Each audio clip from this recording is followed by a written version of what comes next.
Oke, selamat pagi anak-anak. Hari ini kita akan belajar tentang sistem pernapasan pada manusia. Nah, sebelum kita masuk dalam materi, teacher mau bertanya dulu.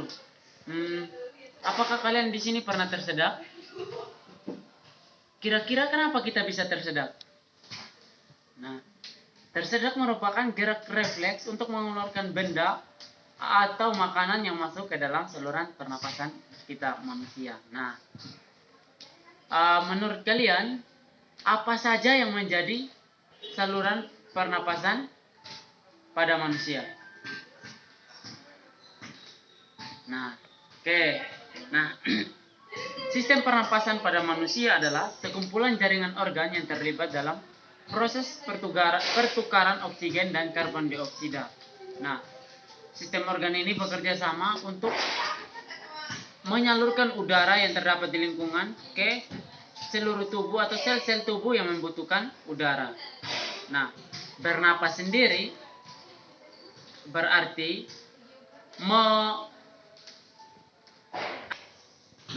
bernapas artinya menghirup oksigen dan mengeluarkan karbon dioksida beserta uap air lewat saluran pernapasan manusia. Nah, kita akan belajar tentang sistem organ pada manusia.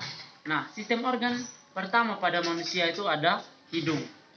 Hidung merupakan organ pertama yang dilalui udara dalam sistem pernapasan, dalam proses pernapasan manusia. Nah, dalam hidung terdapat rambut-rambut halus dan juga selaput lendir. Rambut-rambut halus ini berfungsi untuk menyaring udara dan juga kotoran yang masuk ke dalam lubang hidung. Nah, yang kedua, selaput lendir itu berfungsi untuk mengatur suhu udara dan mengatur kelembapan udara agar sesuai dengan kelembapan tubuh. Nah, hidung juga merupakan organ yang terhubung langsung dengan organ pernapasan berikutnya. Nah, sebelumnya teacher mau tunjukkan gambar dulu kepada kalian. Nah, kalian ini gambar yang seperti ini yang teacher sudah kirimkan ke kalian. Kalian bisa melihatnya ya sambil teacher jelaskan. Misalnya pertama tadi ada rongga hidung. Nah, selain tadi rongga hidung ada udara juga bisa masuk dalam lewat mulut kita. Nah, lewat mulut kita itu juga menjadi saluran pencernaan kita atau tempat kita makan gitu. Nah, yang kedua itu ada tenggorokan. Nah, seperti kalian lihat di situ, tenggorokan itu terdapat yang namanya faring dan trakea. Faring merupakan organ persimpangan antara saluran pernapasan dan saluran pencernaan. Nah, ini kalian bisa lihat ini teacher tunjukkannya. Jadi ini faring ini yang saluran pernapasan. Ini kalau ini saluran pencernaan tadi mulut, dan ini kalau lewat sini ini ada saluran pernapasan pada manusia. Nah, kemudian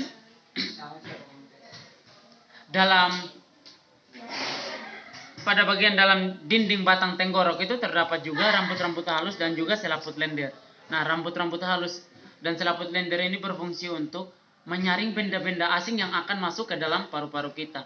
Nah, kenapa bisa ada begitu?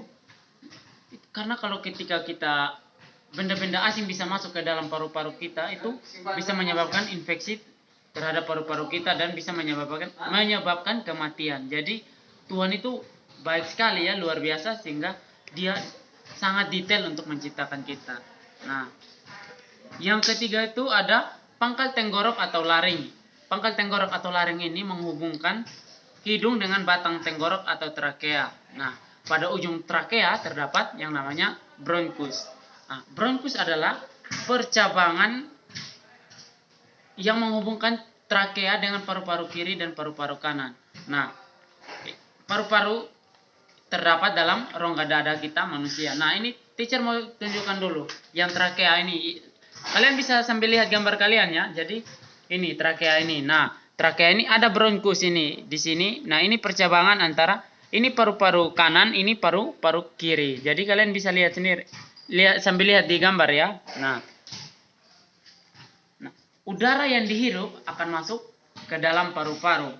Nah, kemudian melalui bronkus udara akan menuju ke cabang dari bronkus sendiri yang disebut dengan bronchiolus. Namun udara tidak berhenti di situ. Udara akan menuju lagi berakhir pada gelembung-gelembung udara yang terdapat dalam paru-paru yang disebut dengan alveolus. Nah, dalam alveolus terdapat pembuluh darah yang dimana tempat terjadinya pertukaran oksigen dan karbon dioksida.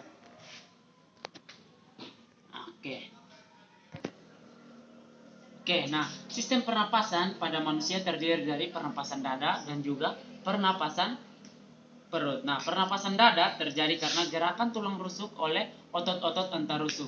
Nah, pengambilan oksigen atau udara terjadi saat otot antarusuk berkontraksi atau mengerut, sehingga tulang rusuk terangkat ke atas, menyebabkan rongga dada dan rongga paru-paru terlihat membesar.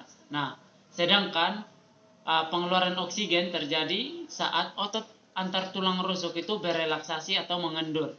Nah, pada posisi ini tulang rusuk kembali ke posisi semula sehingga menyebabkan rongga dada dan paru-paru mengecil. Nah, pernapasan yang kedua, pernapasan perut terjadi karena gerakan otot diafragma. Nah, ini seperti kalian lihat di gambar yang teacher berikan juga. Ini diafragma ini yang seperti ini. Nah, jadi di diafragma pengambilan udara pada pernapasan perut terjadi saat otot diafragma berkontraksi atau posisi diafragma mendatar, menyebabkan rongga dada dan paru-paru membesar. Nah, kalau ini ada garis yang macam teacher buat ini ya di bawah. Nah, ini berarti sedang terjadinya pengambilan udara atau oksigen.